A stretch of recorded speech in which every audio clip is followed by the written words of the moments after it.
Hey guys, Prez here, and this is the first in what will hopefully be many videos where I just go over some Talishar games, talk about some of the matchups that I get a lot of questions about, and try to discuss what I'm thinking about while I play. Tentative name is Prez Practice, and we'll see what sticks over time. For this first game here, we've got Levia. I hear a lot about Levia, and she's definitely the hardest of the brute heroes that exist in the current format. She's got some really nice power upgrades recently, and Carrion Husk is a thorn in my side. Our sideboarding is same plan for all the other brutes. We're going to bonk them. We want all of our red heralds, we want all of our angelic wraths, and we want to take out our 4-cost yellow spectres, just because they don't block, they don't contribute to the game plan properly, they're just too slow. Levia went first, didn't do anything and just passed. We're very happy about this with our opening hand. We just get to send 7 plus 6 and they're triumphs, so they can't be popped outside of Swing Big, and some Levias run Shade and Death Hydra. They block the first one, which tells us that the second one is definitely going to hit. Really happy about that. It's important to get the first figment out. This one will probably be Erudition, just because I really value refilling that arsenal. Prism scales well off of large hand sizes, and sometimes it's about keeping cards so that you can threaten to do things, rather than the things you're actually able to do. Our opponent's just thinking on this Beast Within block. It's 3 value on defense or 3 value on offense if they pitch it to claw. It could be more than that if they have something really relevant in their arsenal, but we're just not quite sure what that is yet. It could be a Blood Rush Bellow. That's always likely. But they arsenaled it turn 0, so we'll just have to wait and see. The two outcomes here are either they don't have a turn on the crackback, or we get significant resources of the something else. Armor to cover the breakpoint, a defense react to cover the breakpoint. If this hits, I'm really happy. That's what ends up happening. We get to refill our arsenal with Erudition, just have the threat of that figment in play for the rest of the game, so that our power turn, our pop-off turn, is always available to us. Additionally, 6 damage is not nothing, and our opponent just cracks back with a single claw for 3. We get to lead with this blue triumph that we got off our Ponder token last turn.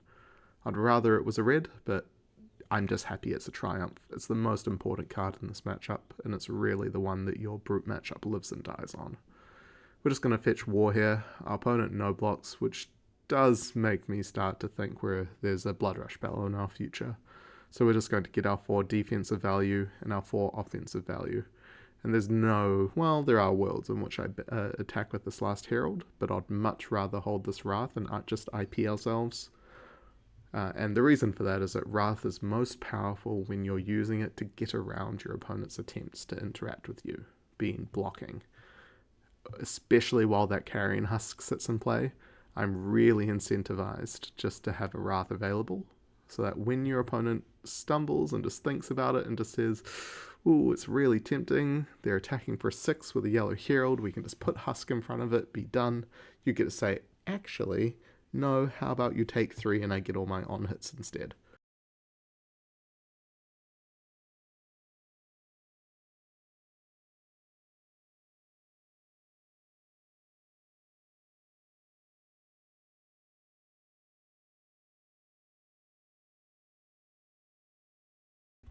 Claws are really easy just to eat on the Angel. This is why we're glad that we banked our ward value from the previous turn rather than sending a second Herald.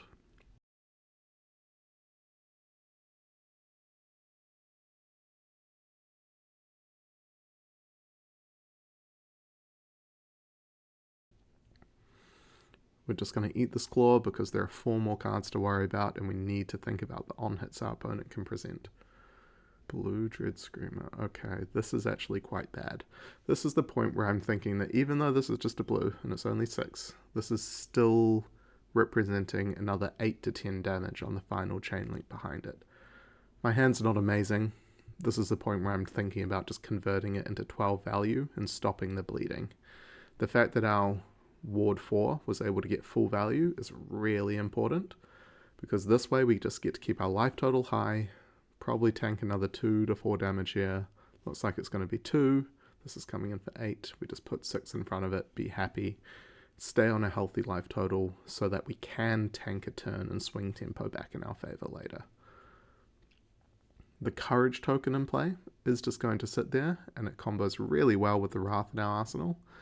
And Erudition, along with the Reprimand, is most definitely a hand that is worth holding cards for. So this is why we save our life total. It's really important to be able to no block on the turns where your offensive output is so much higher than anything your opponent can produce. Prism has some of the best aggressive math in the game, and you just need to make sure you can access it. Opponent rolls Scabs, gets 2 action points, and then comes in with a Shadowborn Horror. They actually miss on this, so it's a good thing they rolled Scabs, even though I don't know if it was correct in the scenario. But we're just going to tank 7 because, again, they've gotten an extra action point from rolling the dice. We just need to be wary of what comes in behind the Horror, and that Horror was only vanilla damage. This is, again, a case where I'm looking at blocking. Our choice here is functionally block for 8 and use Dreamweavers, or go to 3 life and be able to hold Dreamweavers. Dreamweavers is definitely safer. I'm perfectly happy just to use Weavers here. Pitch the Reprimand, use it as resources instead. Give this Erudition go again. Present them a nice 6 that they can, use all of their Carrion Husk value on. And we know that we've just got that Angelic Wrath sitting in Arsenal that we've been saving for a couple of turn cycles now. And this is why I'm talking about Wrath so much. It's really important into these brutes, especially ones with such a big armor suite. They put Husk in front of it. They don't put a card because it's covered. We get to draw 2 cards, go off again. Because I drew a red Wrath, I'm actually thinking about Triumph here. I do grab Triumph. And we functionally get our Halo Triumph turn without using Triumph. Instead, we have to use Dreamweavers, but that means that we get to do some more cheeky stuff with Halo later in the game if we need to. I'm going to come in with Soraya, get our 8 value swing, come in with 2 more cards. Really happy to see this combination of Heralds because it means they can't Scowling us. Any card that gets intimidated from our hand, we're happy to Arsenal, and we can also finish up with a final Herald. And if they don't Scowling us, we get to hold up, a final Herald and have Red Wrath if they try to block it. But here we're just going to send the Ravagers because that Figment of Triumph effect is active, and then we're perfectly happy just to pass back with that red Angelic Wrath in Arsenal. If they no block this, we're at the point where we're playing the little dance with Levia's life total. 13 is the really important number. I'm always thinking about how I can stop them transforming into Blasphemate. When you stop them transforming into Blasphemate, they have to be a lot more conscious of their blood debt, and more importantly, they are forced to hold cards in the same way Prison is. They just can't choose the windows in which they get to hold cards. We can. They full tank this. The 1 Arcane on hit plus fetching the Figment of Ravagers means that we put them to 13, and Blasphemate is not available to them for the rest of the game. All of a sudden, they're basically out of armor. We've got 4 Ward in play. They've got 4 cards without an arsenal, and their play patterns are locked into having to banish a 6 power card from their graveyard every turn.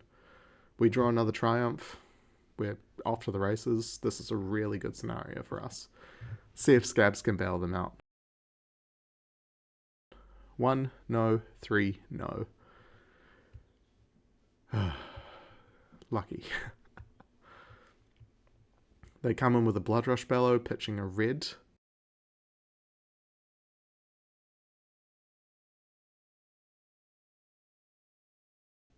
This is fine though. We get to just take the full value of this claw and get our full ward 4. Soraya did her job. She drew 2 cards, dealt 4 damage, took some armor, and then gained 4 life on the crackback. Coming in with an 8, we get to just put 3 in front of this. We can't go to 2. I am thinking about Reckless Swing, but it's also just about preserving life total where it makes sense. We do have a line which kills our opponent on our turn, and they're at the life total where they probably won't play around in 6 burst of a damage extension. If they no block this, we just kill them. we get to Red Angelic Wrath from Arsenal and flip Ravages for free, and then Sekem deals 2 Arcane. Unless they've got a form of life gain, which I don't think they will. If they no-block this, they die. And this is the other thing, when you get to these sort of low life totals, a lot of the time brutes just won't respect the reach that Prism is able to have. And this all factors in, again, Levia needs to hold cards. She needs to hold a card that banishes as an action. She needs to hold a card to pitch to it.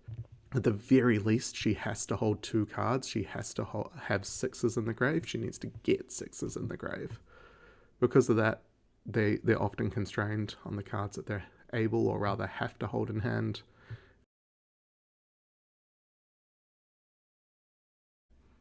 In this case, Levia only had one way to banish 6s from their graveyard, and it happened to also be their only 6 power card in their hand. Their hand won't always be this bad, but it's really helpful to illustrate how Levia's hands can get constrained in the late game, particularly at low life totals.